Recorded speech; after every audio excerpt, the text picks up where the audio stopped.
عدم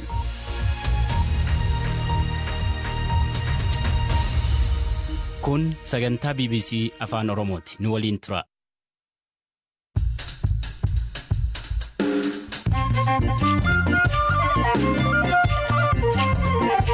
Akka mooltan naggeeffattoota keenyaa sagantaan keenya kibxata galgalaa eegaleera kan isiniif dhiyeessu an Hamza Hussein. Ministeerri muummee Abiyyi bara 2022 keessa namoota dhiibbaa uuman dhibba keessaa tokko ta'an maaliin dhiibbaa uuman gabaasa qabna.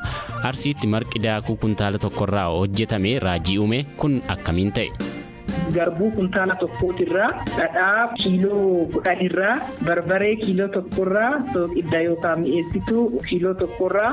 Waa'ee abbaa qabeenyaa Gujii Dooktireetii kabajaa Yuunivarsiitii Beeniin irraa argatanii akkasumas waa'ee harmee umrii waggaa 47 Yuunivarsiitii seenan irrattis gabaasa qixeeffanneerra. Odeessaalee gaggabaaboos qabna nu faana bu'aa.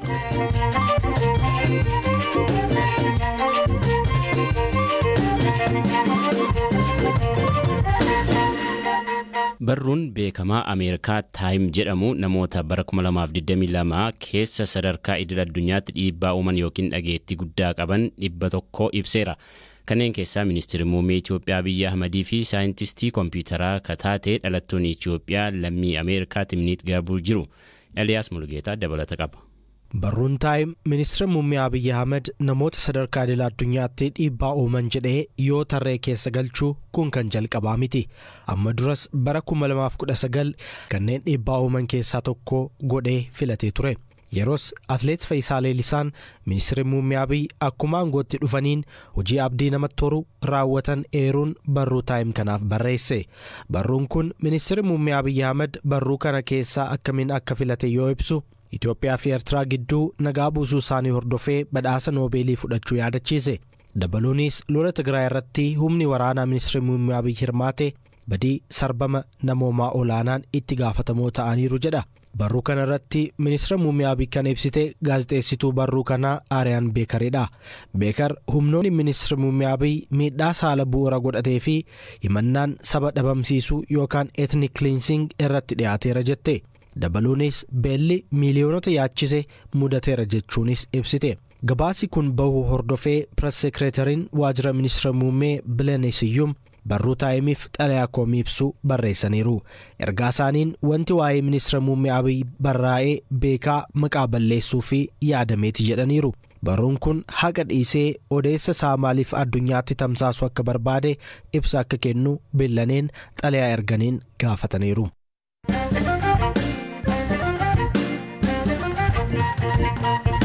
Dhuma torbee darbee sagantaa agarsiisa oomishaalee qonnaa Arsiitti qophaa'e irratti marqaan daakuu garbuu kuntaala tokkorraa qophaa'ee meeshaa tokkotti ba'ee agarsiisaaf dhiyaatee ture. Marqaan meeshaa aadaa qorii jedhamutti dhiyaate kun namoota hedduudhaan sooratamee namoota hedduus ajaa'ibsiise. Waa'ee sagantichaaf marqa dhiyaate hooggantuu waajjira aadaaf tuurizimii godina Arsii Aadde Zamzam Kadir akkanaan nutti himan. Godina Arsii aanaa Leemuu Bilbiloo magaalaa Boqqojjii keessatti nyaanni aadaa Oromoo Arsii marqaa jedhamu midhaan gosa garbuu jedhamurraa sagantaa egzibishinii agarsiisa galteewwan qonnaati irratti akka godina keenyaatti yeroo lammaffaatiif kan gaggeeffamu ta'ee bara kana wanni adda isa godhu marqii aadaa Oromoo Arsii gosa midhaan garbuu jedhamurraa qophaa'e garbuu kuntaala tokkootirraa dhadhaa kiiloo 10 irraa barbaree kiiloo tokkorraa soqidda yookaan mi'eessituu kiiloo tokkorraa koboota dhoqqee horiin buuturraa xaxxafamee jedhu kuntaala 3 irraa qoraan gara fe'aa harree 3tiin humna nama 12 kan marqamee fi kan nyaataaf dhandhamaa fi qophaa'e ta'uudha nyaanni aadaa Arsii kun. Midhaan haga sanaa akkasumas immoo dhadhaa haga sanaa barbaree haga sanaa waan guddaadha waan salphaa miti. Meeshaa hagamiitti hojjetanii dhuguma danda'amaa waan jedhu namni gaaffii kaasaa. Meeshaan itti hojjetame fa'aa akkamii bakkuma tokkotti hojjetame moo bakka adda addaatti hojjetame walitti dhufee kan jedhu fa'aa gaaffiin kaasaa kanarratti maal jedhu? Meeshaan fa'aa meeshaa mukarraa hojjetamu kan maqaan qorii jedhamurraa mukarraa hojjetama. Meeshaan fa'aa meeshaa baay'ee guddaa ta'edha.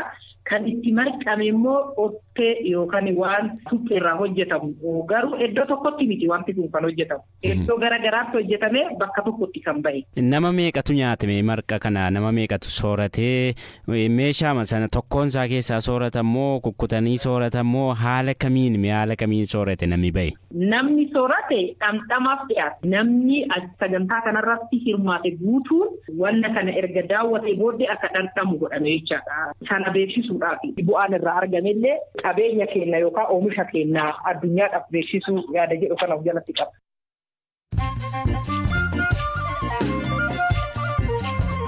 Odeessaalee gaggabaaboo irraan baaneerraa Dr. Tedros Adhanom Daayirektara Dhaabbata Fayyaa Addunyaa ta'uun irra deebiin filataman. Dhalataa Tigraay akka ta'an Dr. Tedros waraana kaaba Itoophiyaa wal qabatee mootummaa Itoophiyaa waliin wal dhibdee keessa turan.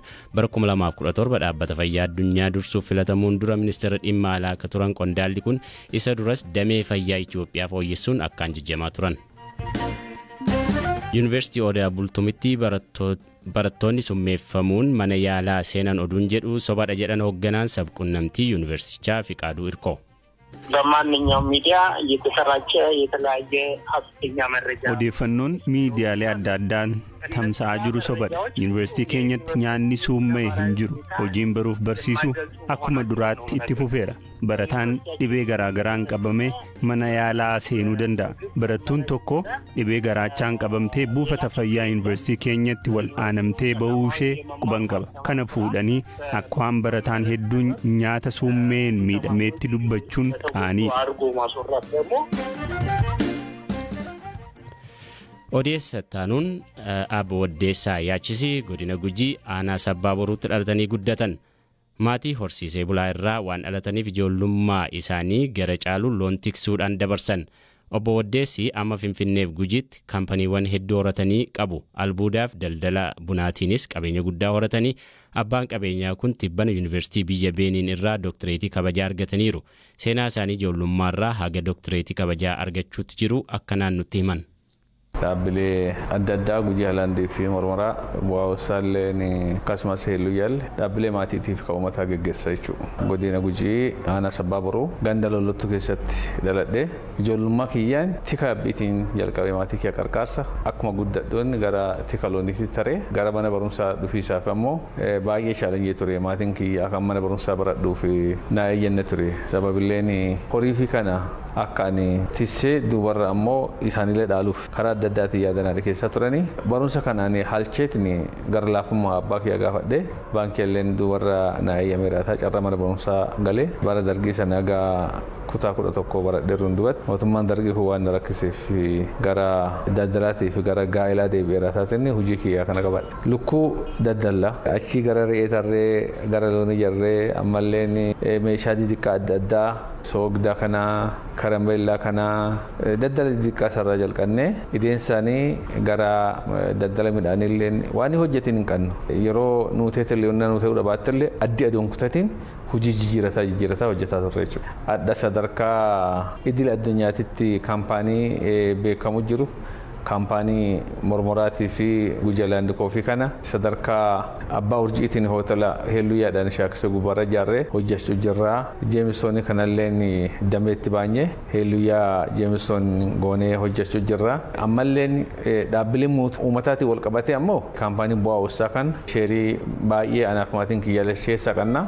Hunda caalaa ammoo kaampaaniin kun kaampaanii uummataati. Yoo xiqqaate nama gara 315 miseensa keessa qabu. Isa kana gaggeessuu jirra.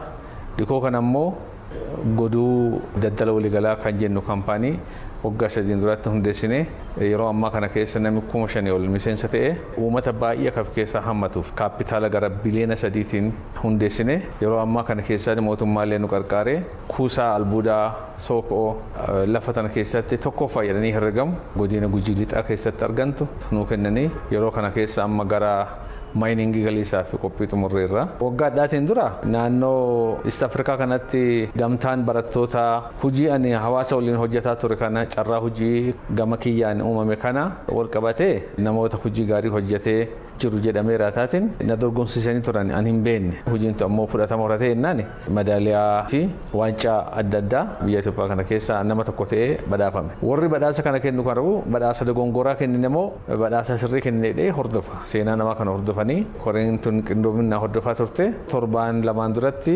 dhufaniituma gara magaalaa kanaa dhufanii baga gammaddee seeppiitti aantutti badhaasa biraatii kaadhimante turte injifattee amma sadarkaa Afrikaatitti magaalaa Beeniin jedhanutti yuunivarsiitiin Salamoon jedhamu si mirkaneessa jira Dooktar kabajaa teessee jirta fudhadhunaa jedhanii Dooktar kabajaa sanii argannee fudhannee dooktarummaa kabajaa kana garuu akka uummata kiyya hawaasa kiyya bakka bu'ee fudhadhetti irra caalaa ammoo beekamtii kana naa kennuun cimee ka durii caalaarra akka hojjedhuu fi uummata kiyyaaf ka durii caalaa addatummaan akka hojjedhu kana kakkaase.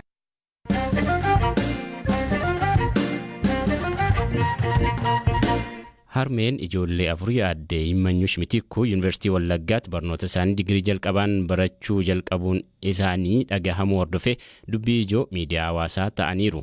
Waggootaan dura bakka adda kutanirraa ilma isaanii wajjin kutaa 10 eegaluun erga baratanii booda wajjumaan qo'achaa wajjumaan qabxii gaarii galmeessuun isaan Yuunivarsiitii Wallaggaa ilmi isaanii sadaffaa Dachaasaa Mulaatu ammoo Yuunivarsiitii Jimmaatti ramadaman. Barnoota umuriin hin daangessu ka jedhan haati gannaa 47 kun waahila koo Zalaalam wajjin turtii taasisaniiru yoom akka barumsa eegalanii fi adda kutan himuun eegalu. Bara 1976 kutaa tokko kan baradhe.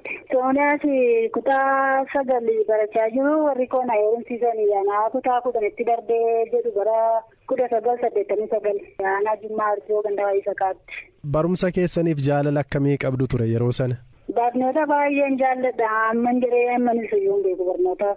Hanga kutaa 7tti hanga baradhetti sadarkaa kutaa lakkoofsa 5 waliin dabarre sadarkaa ni fidaa ture. Erga heerumtanii maal hojjechaa turtani? Maaliin jiraachaa turtani abbaa warraa keessanis isinis? Inni yerichas hojiin qabu ture loltuu dargiitii jedheeramti.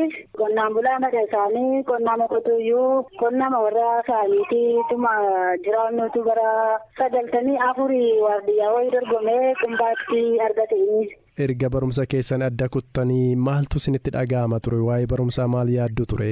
Hojii koo jechaan yeroo miskeeranii nufee namni galmaa'u barattootuma tun akka isaanii baradheen jedha.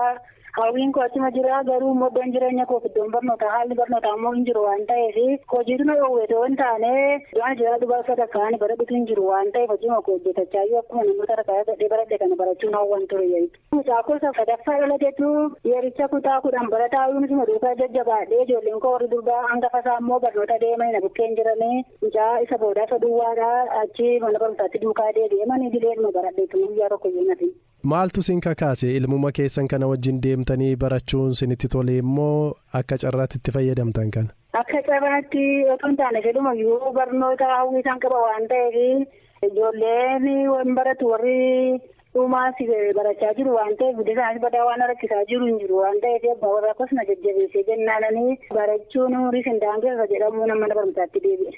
Kutaa tokko turtanii ilma keessan wajjin?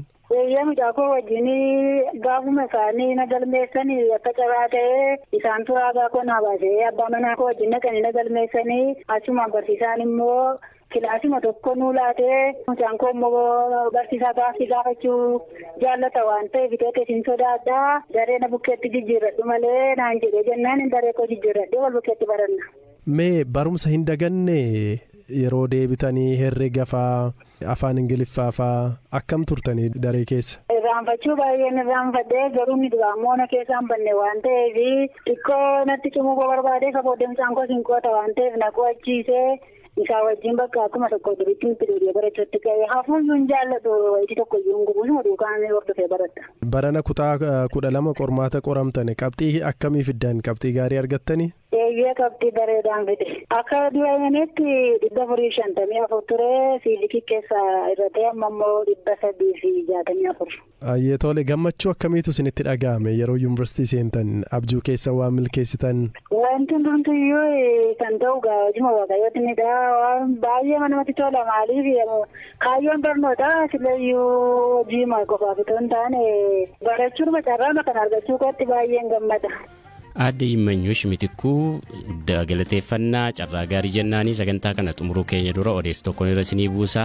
Loltoonni Somaaliyaa yoo xiqqaate 5,000 ta'an Eertiraarraa yeroo dhiyootti gara biyyaa akka deebifaman pirezidaantiin Somaaliyaa dhiyoo aangoorraa ka'an Mohammad Abdullaahi Farmaajoo mirkaneessaniiru.